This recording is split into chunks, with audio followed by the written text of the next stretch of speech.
What is up, guys? Gideon here. Do you know I've just woken up? The sun is shining through my window right now. I have a brew. A brew, by the way, just to be clear. So I'm from the south of England, but I live in the north. A brew is what northern English people call tea, cups of tea.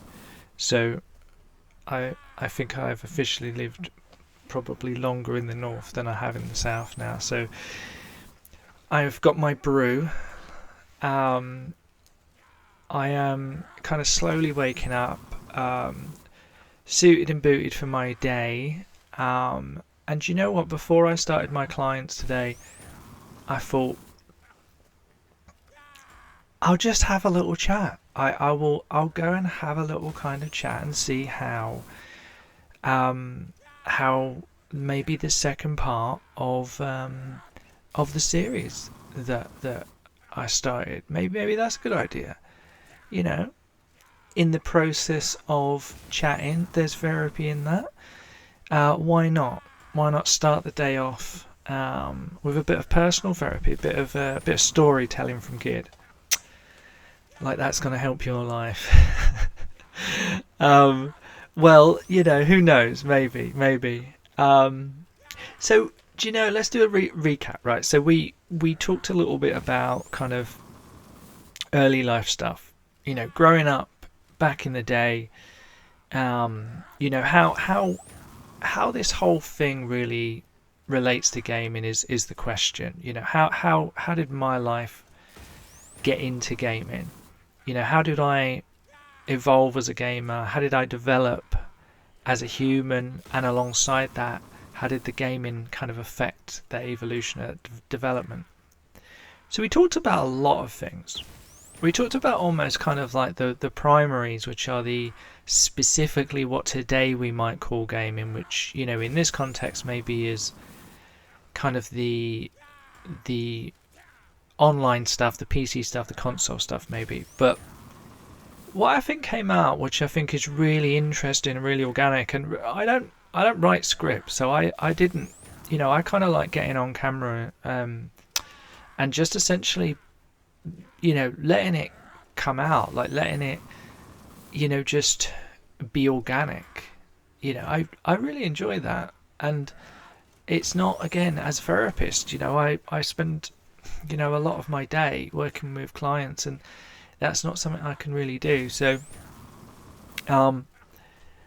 yeah, it's a very interesting thing to realize that actually, separate from the kind of electronic gaming, the online gaming, the PC gaming, whatever, you've got that console gaming. But then you've also got another level, which was the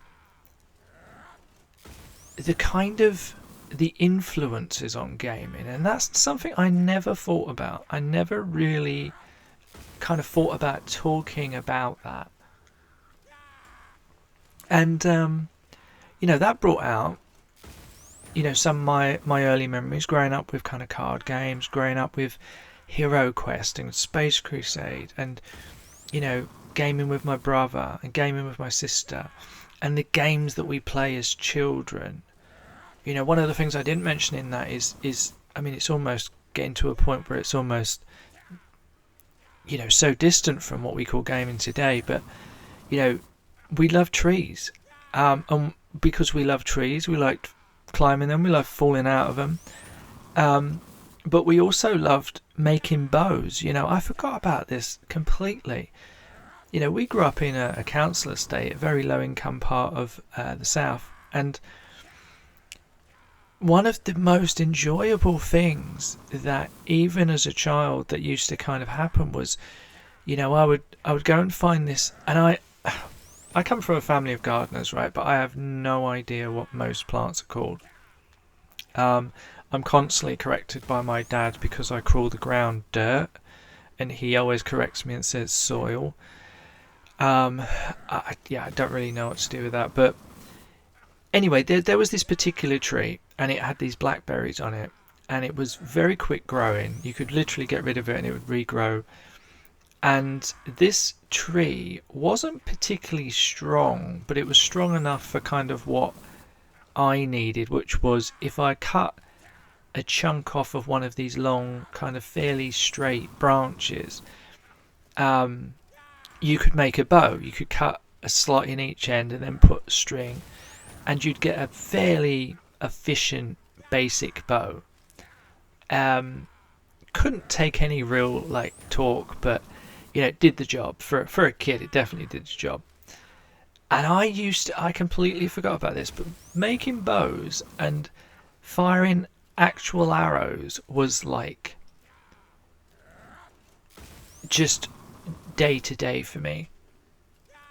And I kind of feel like for me, a lot of my time in those early games that I would play on my own or with myself, with my own imagination, what Melanie Klein talks about as fantasy with an F, the idea of how a child doesn't just think about what they want and a friend to play with and all of that, but kind of that is their real reality, that is their truth, the game that you play with your action figures or whatever.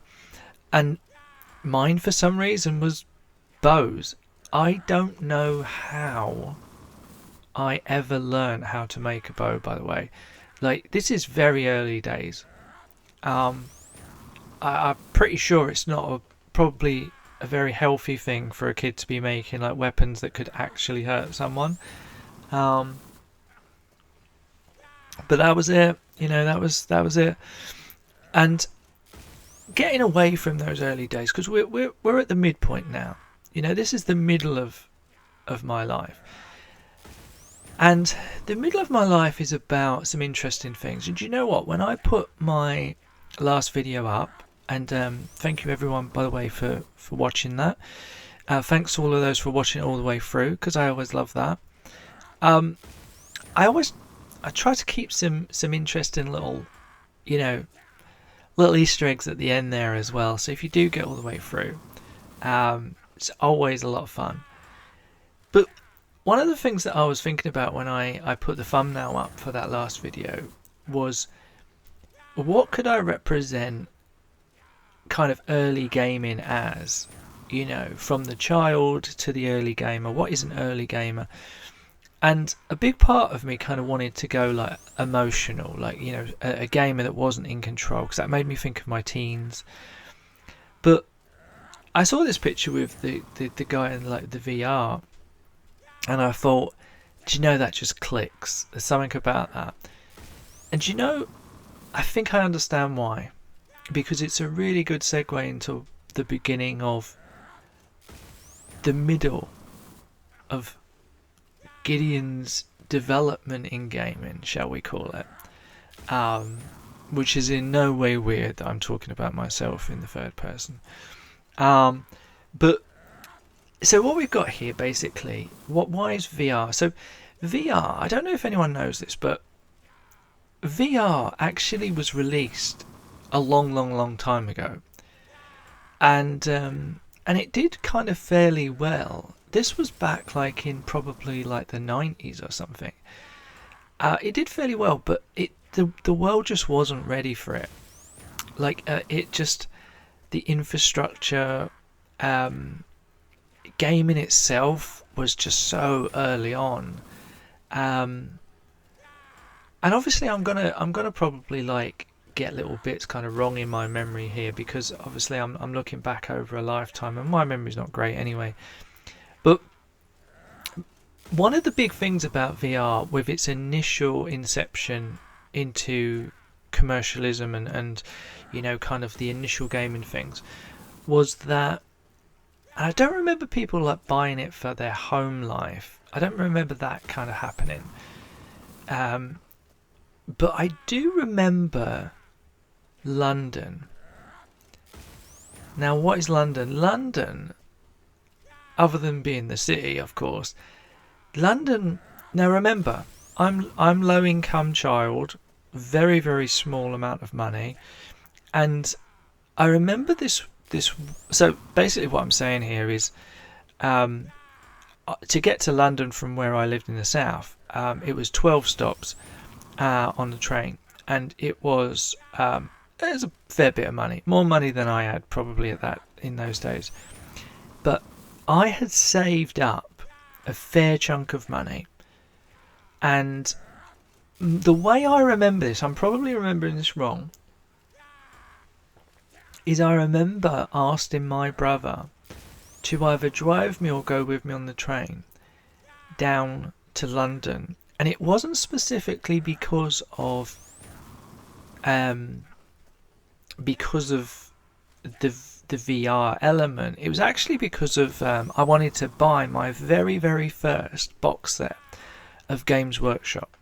And one of the biggest and best places you could go is Oxford Street, in the Games Workshop there. And it was a proper day. I'd saved the money, which was probably between 30 and 50 quid. It was no small amount of money for me, for sure. And my brother agreed, and we went. Now, what does this have to do with VR? Well, when we got there, there's this place called Chocodero.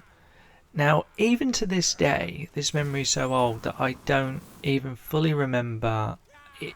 So Chocodero would probably still be there, but I think it's like a mall, like a place with shops in. But either way, my memory is that we went in and we had a look around and we saw this kind of... This is how I remember it. They were tree trunks, like plastic tree trunks that you kind of climbed inside, and that kind of contained your foot in. And then you'd put on these headsets, which I remember looking fairly similar to the current headsets. And again, I only had enough money to get there and to get this game, so there was no way I was playing these headsets. But I remember looking at this and thinking, wow, this is the future. Like, this is it. You know, that was my version of Ready Player One. Like, that was my wow moment of like what could be. And I don't remember quite where the development of, you know, if Nintendo was out by then or whatever, but it was amazing to see.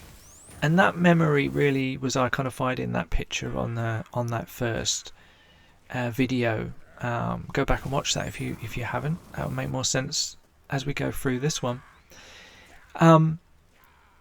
So yeah, little Easter egg for that picture there. Now, kind of moving on from that, we're getting into like my teen years now, and basically kind of at this point, I hadn't done particularly well at school. I'll be honest with you. See, I don't want to go too much into this, not because I don't want to. I actually will go into this, but I'm going to do it in a kind of different format, in a different video. But at this point, basically, I didn't do too well, and there was a particular reason why I didn't do too well. I mean, other than probably not being that smart.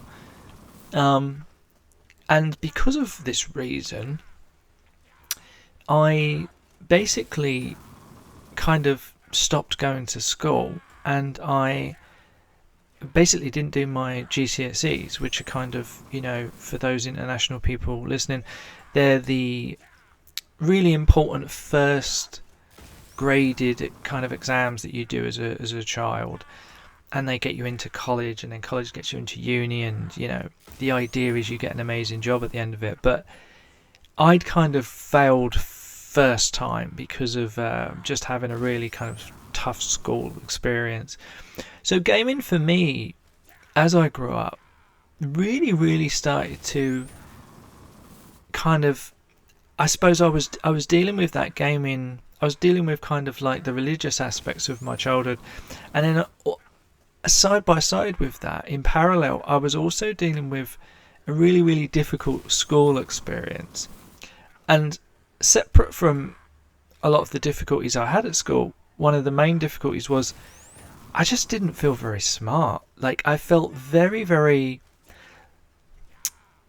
like all of those artistic things, when I talk about being brought up on the Bible, like drawing, I loved drawing, I loved art, and I loved like making art up. I always remember my sister would trace pictures. She was very, very good at tracing pictures. And I always remember, like, as much as I loved what she did, for me, I remember kind of like my brother used to create these amazing kind of pictures as well when I was very young, and there'd be like weird mixes of different cultures, like a cowboy with robot legs, or you know, and I think that came from the comic book kind of AD 2000 or whatever it's called. You know, comic books again. I know it's not gaming, but comic books are, again, a really, really powerful element. Because remember, as we said before, it's not just about the gaming, it's about what are you bringing in the game. Like, it's not just about A to B. You've got to make the journey exciting. You've got to make it fun. You've got to make it want to be something you want to play. And graphic novels and comic books were a big part of my childhood, you know, and again, all of those were pretty much sourced through the boot sale. But it was, yeah, I had loads of that stuff. You know, Asterix and Gotrek. Is it Gotrek? Maybe that's not. I don't know what. Yeah, my brain. You ever done that where you like say something and then you're like, is that actually the word?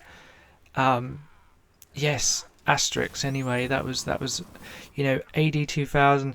I'm barely remembering these, so people are probably like, that's not actually what it's called, but I get what you mean. Well, hopefully you do. So I'm reading all these comic books, I'm doing all this stuff, I'm going to school, and then this stuff is coming out in kind of quite creative and artistic ways, which I would, you know, I don't say a lot of nice things about myself or my childhood, but generally speaking, I think this was a nice thing. The problem was a lot of the other stuff which I was being kind of told was really important, like maths and English and all the other things. I just had a lot of problems with those, and I just didn't feel like I really understood like how to do them, what they were. I don't think I was really getting a lot of, like, when I went home I would just kind of retreat into my gaming world. And as I got older, what that meant was that I didn't ever go to college. I didn't ever get a formal education, really, in a lot of ways. It's an incredibly rough school that I went to. Very aggressive, very, very difficult. Very kind of fight or flight, you know, the toughest or the best manipulators survive kind of thing. So when I kind of got to this point where I'm a teenager, I'm working like some basic job, like probably in a warehouse or something, and I'm getting like a basic amount, which is probably what's giving me the money for this game.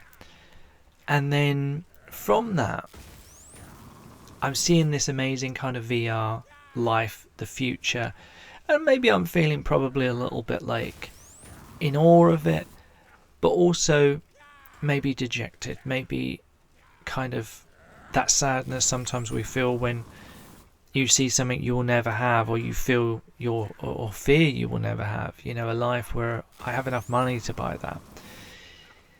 So what happens here is quite interesting and very, very poignant, because kind of a partner in crime to me as I was growing up in this very dysfunctional kind of environment was a guy that it makes me laugh because he was actually quite a bully, this guy. Like, he was seen as quite a bully by a lot of the people just trying to survive school. But he was kind of a bully that you could almost get behind. And you know, if you could be nice enough to him. And he didn't like kind of indiscriminately bully people. It was just, he just had some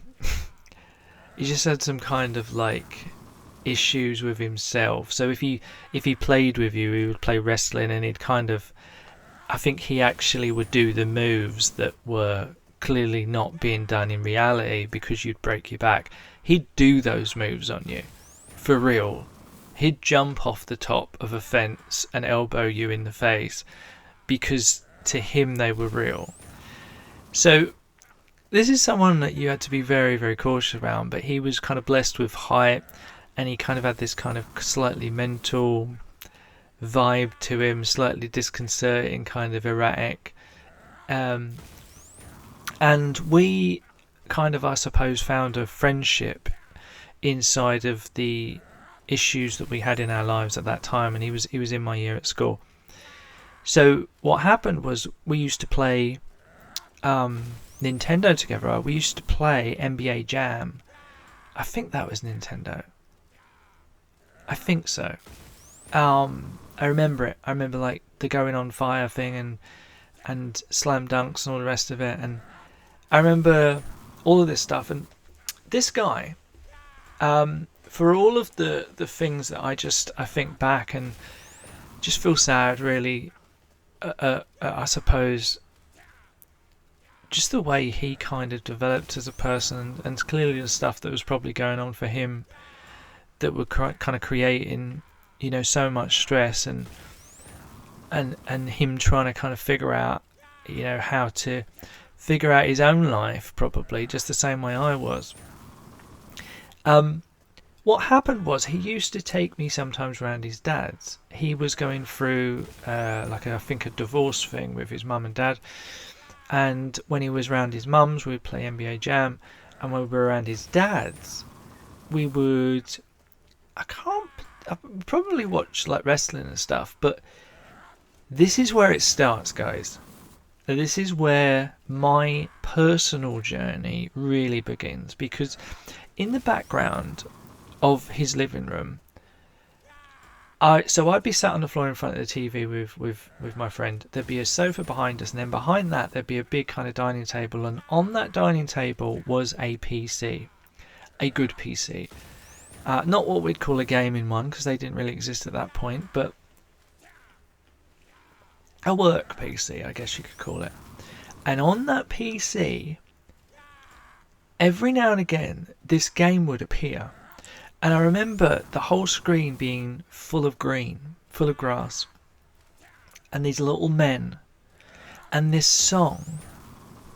Now this is going to be cringe, guys, but I'm gonna hum this song because that's how much this song actually meant to me. Right? It's not a song with words, but the sound of this song used to go.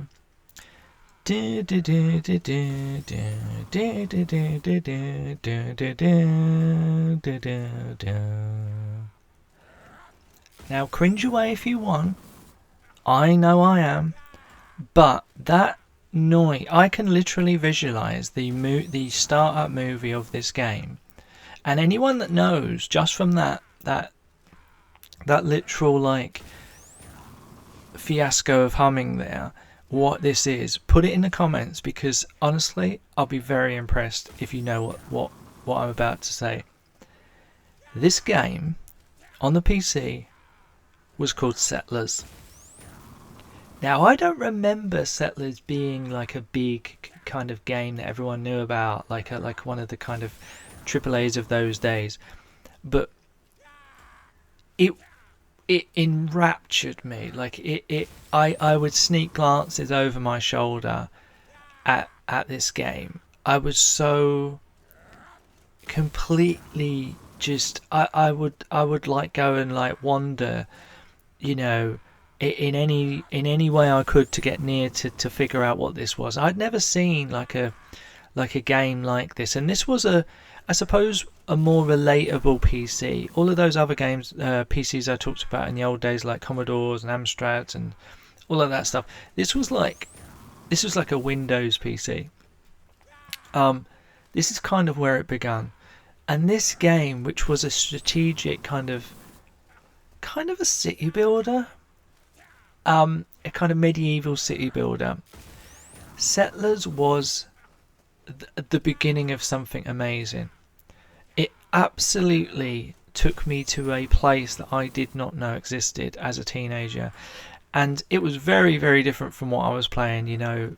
Quick games like NBA Jam and God, whatever else was going on in my life at that point.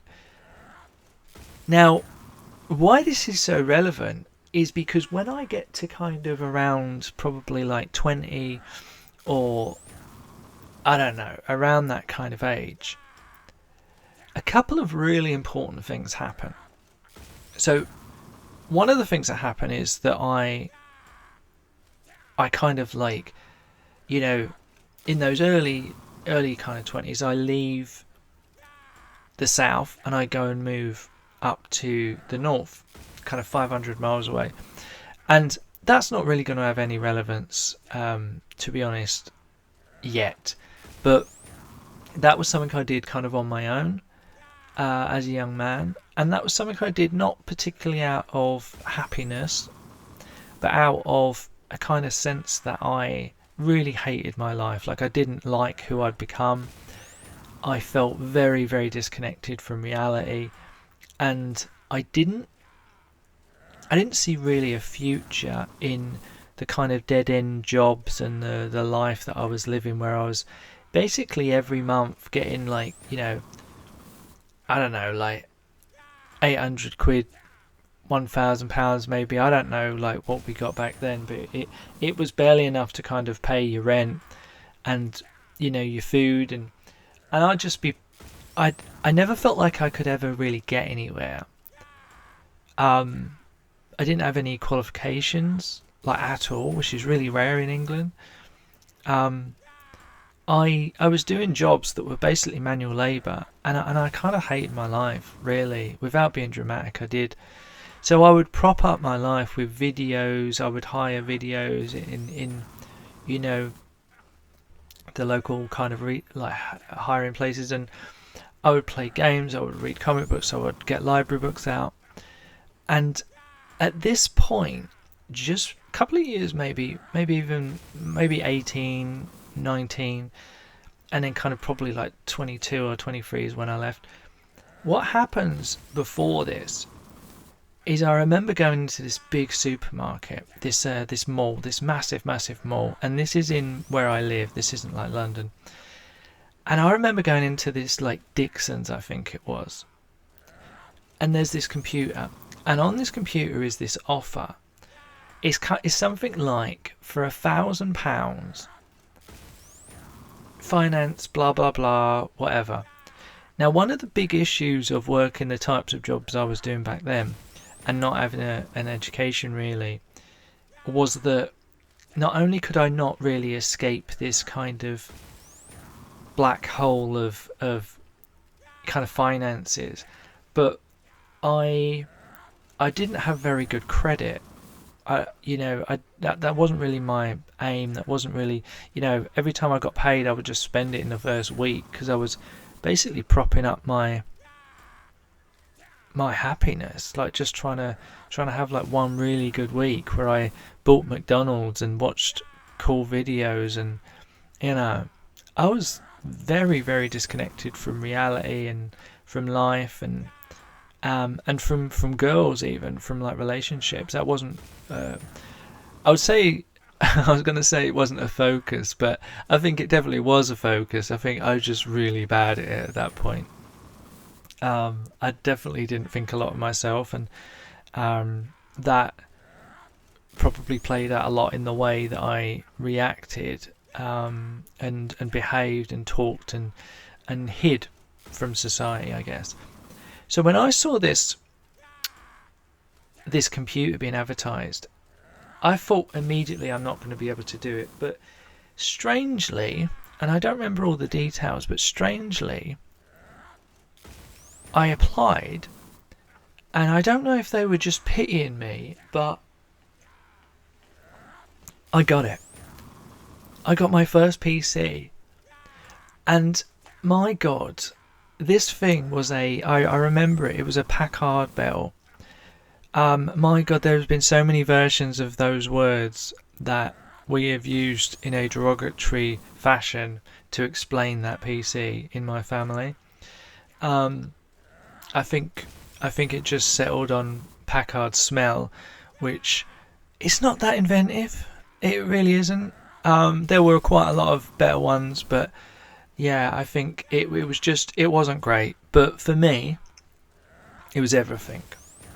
And it didn't just represent, going into gaming myself, because that wouldn't have been a kind of a thing I would have known. It represented almost like me becoming an adult, I think, which was really sad because I had to get £1,000 worth of debt plus the interest. I'm pretty sure that took me a couple of years to pay off. I definitely seemed to get in a lot of debt back then, just trying to achieve anything. Um, but I got this Packard Bell, and can you guess, guys? Can you guess what the first game I got was? Oh, it was Settlers. That soundtrack was blaring out of my speakers every second of every day that I wasn't working. In fact, work probably became an absolute chore for me, if it wasn't already, because that game, I loved it. I played that game so much, and it was, in its own way, I think, because I talk a lot about, how I needed a safe place and how, life wasn't working out, so gaming kind of like took up the reins on that. And maybe that doesn't sound like such a good thing, but I think the thing that's important to highlight as well about gaming is that gaming in its own way teaches you. There are mathematics in gaming, there are equations in gaming, there are patterns, pattern recognition, there is, hand-eye coordination, there is, games themselves, when your parents say go out and like kick a ball around, or, in the old days roll a wheel, or whatever the hell they used to say, like be outside basically, like that was the prerequisite for happiness, was being outside. Like, be outside, don't be inside, because that's not happiness, or you'll never have any friends. But now it's obviously so different, because you've got friends online. And one of the kind of interesting things about this evolution with the Packard Bell is that kind of led me to this bizarre kind of relationship with buying gaming kind of machines that were specifically connected to a game. So like buying something that I normally wouldn't be able to afford, a console or a PC, specifically so I could play a game. And remember, PCs, it doesn't seem to feel like this as much anymore, but PCs back then were very much about, if you didn't have a good enough kind of graphics card, if you didn't have enough blah blah blah, the buffers on how much of a thing you had or didn't have were a lot more extreme, I think. So sometimes a game would come out and you had to buy a whole new part for your computer. And that takes me to, and again, I tried to think about this because I feel like there probably is stuff between here, but maybe if I remember as I talk, I'll introduce that. But this led me to another interesting buy, which is an Xbox. Now remember, guys, I was a Nintendo player from my stepdad. So Nintendo was kind of, the first Nintendo, the Super Nintendo, kind of going down that road. We didn't play Sega at all. The whole Sonic thing was completely not what we were doing. So Xbox, when Xbox came out, the first Xbox, there was a game on this, and this is kind of, again, I'm losing track of kind of what age I would have been here, but probably a fair bit later. And this game captured me like Settlers did. This game was basically, it was, I'm trying to remember the full name of this game. In fact, as I do this, let me have a little look on Steam.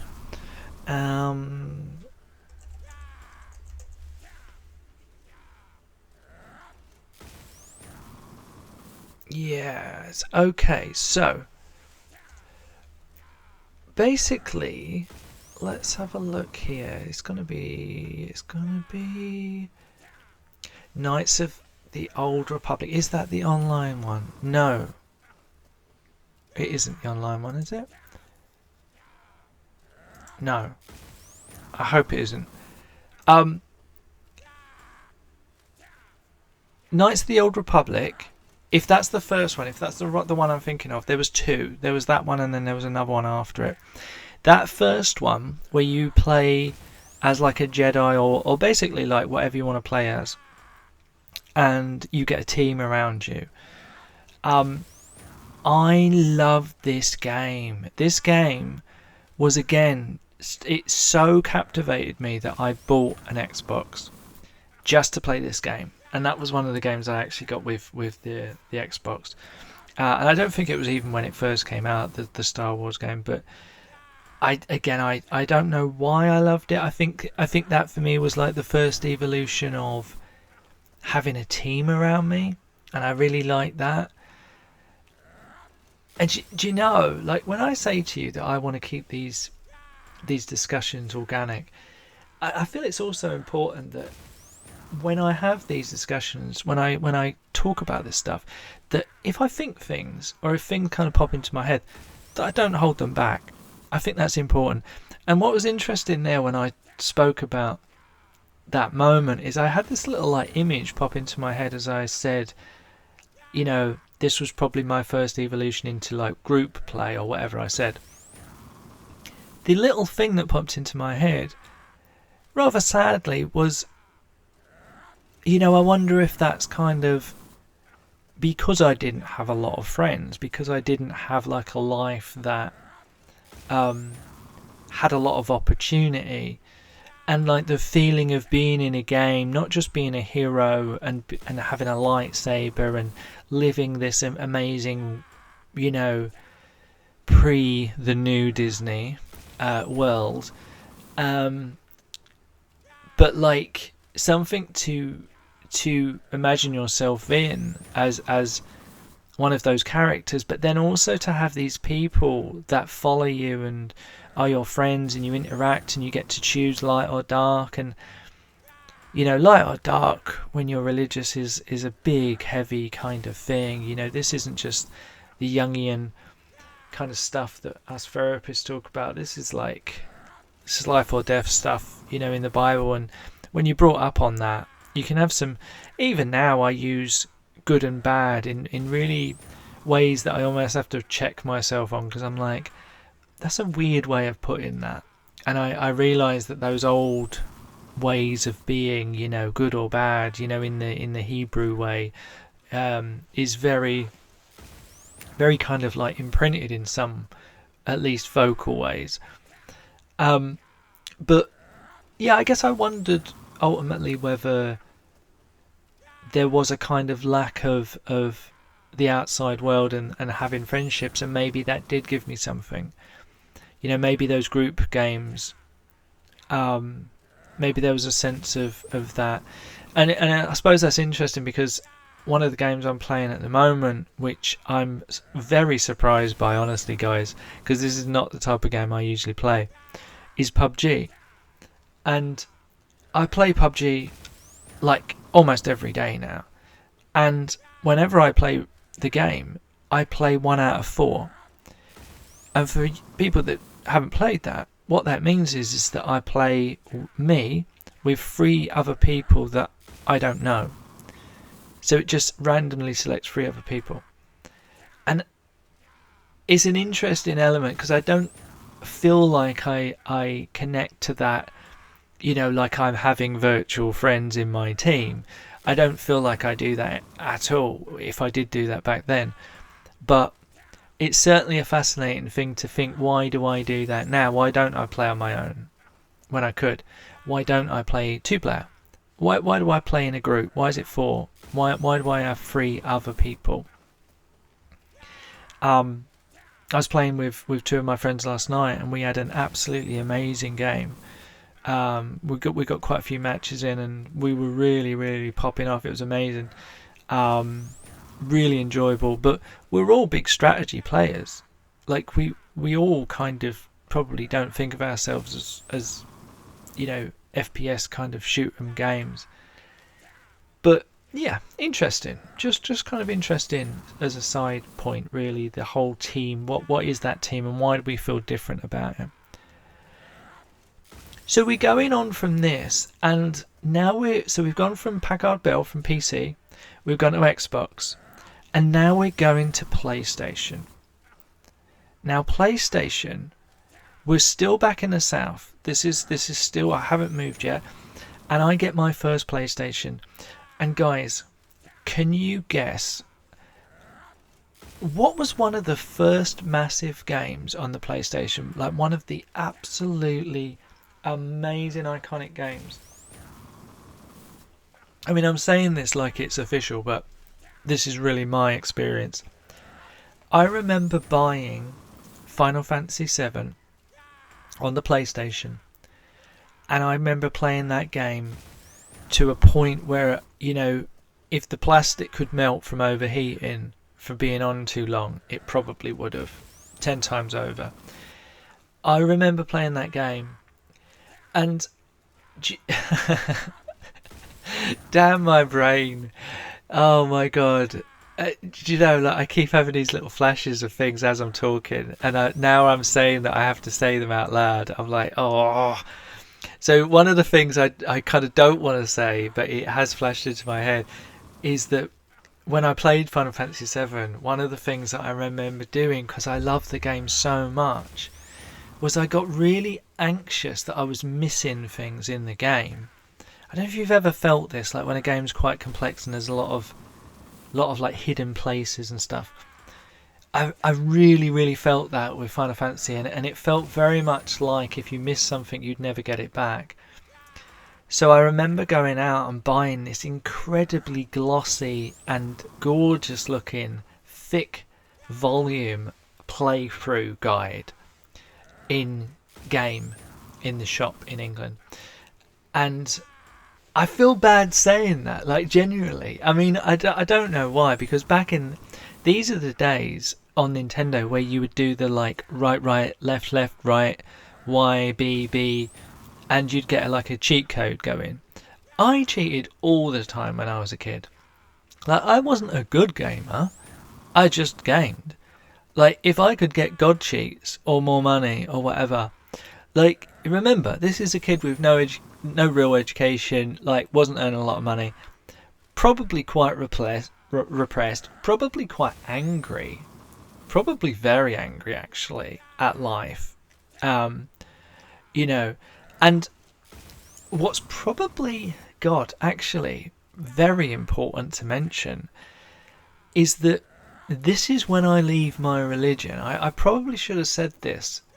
So around the Packard Bell times, and again, sorry for the kind of like the jumping on the timeline here, but when I got that first Packard Bell, around this time, around 18 to 20, I decided to leave my religion. Now, again, I'm not going to go too deeply into why I did that, but it was the right time. But what it did do, remember what I said in my first video, this was a full-time religion. This wasn't a Sunday religion. This wasn't just popping in. This was every single day. This was multiple kind of like, sessions with families that you knew that were in the religion, or leaders of the religion, or doing talks myself in the religion. This was like full on, from zero life to 18 plus. So when I stepped away from this, every single thing that I felt bad about in terms of not having an education, not really understanding like who I was or where I was going, my religion in a lot of ways was perfect for that, because my religion kind of didn't really care. It was kind of like, in a good way, it was like, no, God's good, like he's happy, whether you fail or not, like it's all good, because it's not like this planet's going to last anyway. So when I kind of grew up, as much as I went through some unpleasant things, I didn't really have that thing where it was like, you really need to do that though, like it's really important. And I listened to those teachers or parents or whatever, because I kind of had a really, really powerful voice saying, you don't actually have to do that. That's their thing. That's not our thing. No, I'm not going to get into a blame game, because there's no point in that. I made the decision ultimately. But when I stepped away from my religion, why I'm talking about this is because it left such a hole in me. You cannot... I mean, some of you might, but when you have a full-time religion from zero, being born into it, and then you leave, or, you know, you just get away from it, it really messes you up. Like, and not in a way that's directly connected to the religion, but connected to yourself, because your ability to sustain your personality is, or at least for me, was primarily based on the rigid connection that I had with my religion, that I would pray every night, that I would go to meetings like most days, that I would like, when I stepped away, I went cold turkey. I didn't do any of that stuff. I just stopped. And that, in so many ways, kind of broke me. Like, I didn't go back, like I didn't regret it, but it was like being in an abusive relationship. And when I stepped away, as good as it is to do that, I really didn't know how to function.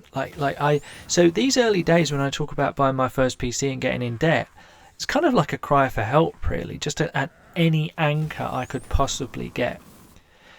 And I used to make this statement. This is really sad, but I remember this. I used to make this statement when I was a kid, when I used to say that actually paying off debt made me feel good. And let me just be clear about what I'm saying here, because that sounds like a positive thing. Having debt made me feel good, so I could pay it off. Now just think about what I'm saying there. I would want to get in debt so that I had something to pay off. Now, that might sound a bit crazy to you, but the reason that I'm telling you this is because I think for me, I was so desperate to belong to something. I so needed to feel not alone and not kind of like wobbly and completely adrift. Because when I cut off religion, I cut off God as well. I stopped praying completely.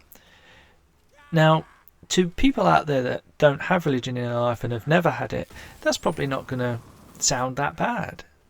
It's probably going to be like, yeah, good on you.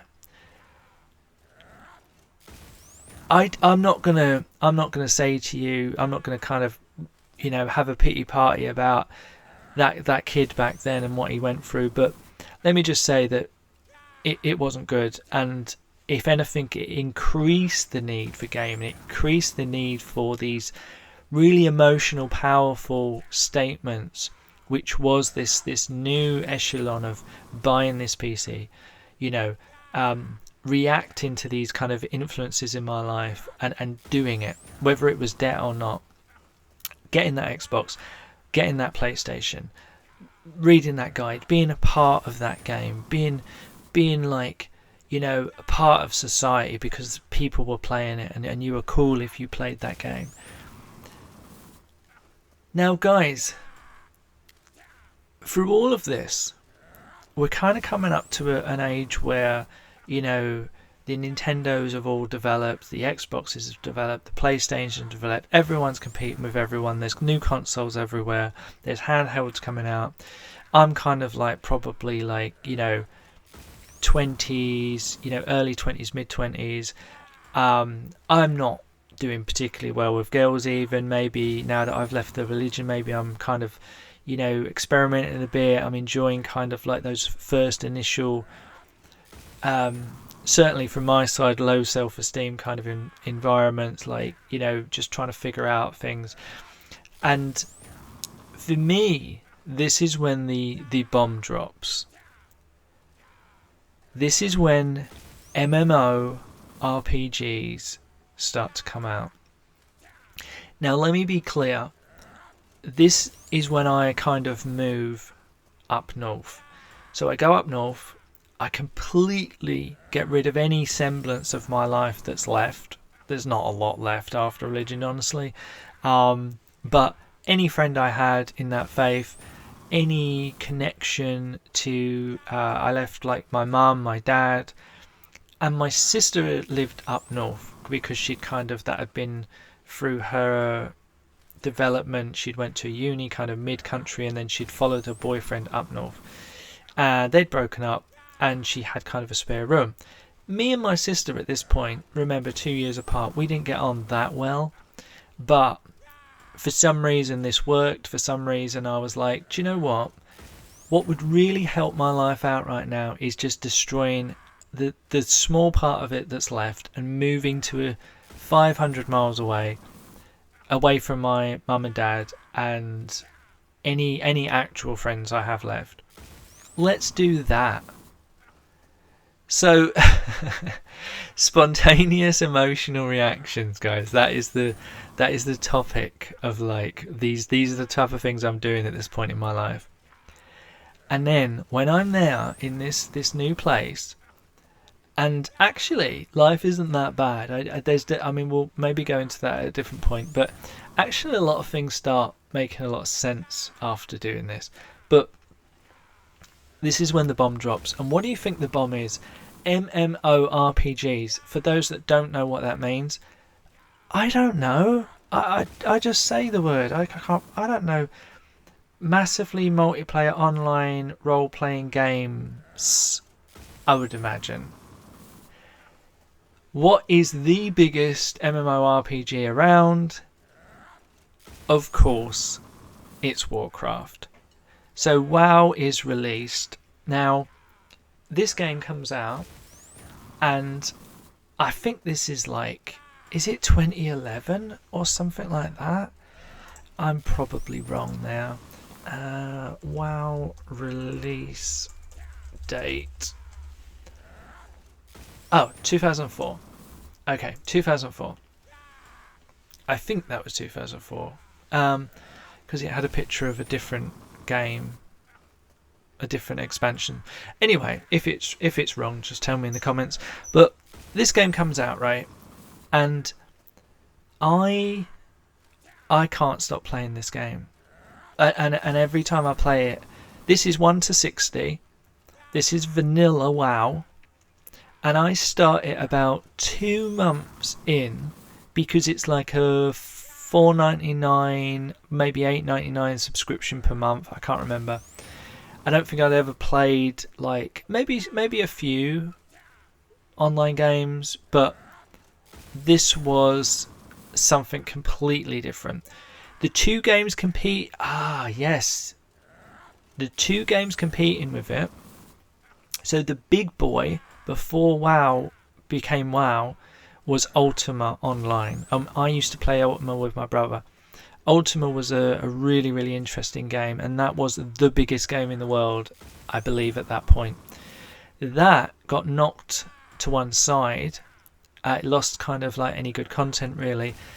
And then there were 2 games, EverQuest and I believe WoW. Was it EverQuest and WoW? I think it was. Either way, whatever the hell it was, WoW became the behemoth, the titan, the absolute, OG that we now know. And whatever you think of WoW and Blizzard and all the rest of it, back then it was godly. It was everything. And it completely ensnared me. It took my life to a place where I mean, this is even before I joined guilds, but I would have every single character slot I could possibly have, full of each different profession, with each different kind of each different class, with each different profession, each different race. I could not stop playing it, and I would stay up like it was dysfunctional. I'm not even gonna lie, like it was dysfunctional. I was staying up like past midnight playing it. I was waking up, I was jumping straight back on. I was like kind of earning money, but I was really kind of benefiting from the buffer of like living with my sister, I think. And it kind of opened my eyes to a completely different type of gaming. It was a world that I think a lot of people weren't really ready for, and WoW was rightly so back then. It changed the game. It changed, like, no pun intended. It changed everything, really, for me at least.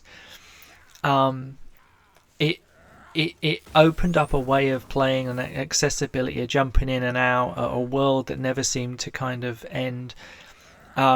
Possibilities. It was so amazing, guys. The original vanilla WoW, before any expansions. I don't think we even knew there were going to be expansions. I think we just thought it was a 1 to 60 game. But yeah, WoW has always been a part of my life. Like, I played the most recent expansion. I was talking to my friend last night about him playing it at the moment. I always buy the expansions. I always give them a playthrough, get to 60, but they don't really connect with my kind of gaming style anymore. I don't kind of connect with them the way I used to, and Blizzard feels a lot different to what it did. So yeah, but back then, totally different thing. And you know what, guys? This kind of neatly puts us into a place where we get to the middle of my life. So I am kind of, mid-20s, maybe kind of like, getting upwards in the top bits of the 20s. I've got a job. I'm up north now. I've got this hole in me that, is kind of like maybe slightly healing being there, but I'm definitely trying to kind of fill it with as much as I can, and gaming is definitely supporting that. But gaming has also stepped up. There's games everywhere. There's consoles everywhere. There's all these different types of things, and they are now becoming the predominant focus, probably, of my life outside of, my job and the rest of it. And, maybe for me at this point, this is exactly what I need to fill this kind of hole that I've that I'm trying to deal with, which was kind of religion. And then obviously WoW comes on, the ultimate hole filler, as it were. So, guys, I'm going to kind of leave that there, because I think this tantalizingly leaves us in a place where we are almost to current day. We're almost to a point where I can start to talk about, how I kind of went through, my 30s to kind of current day.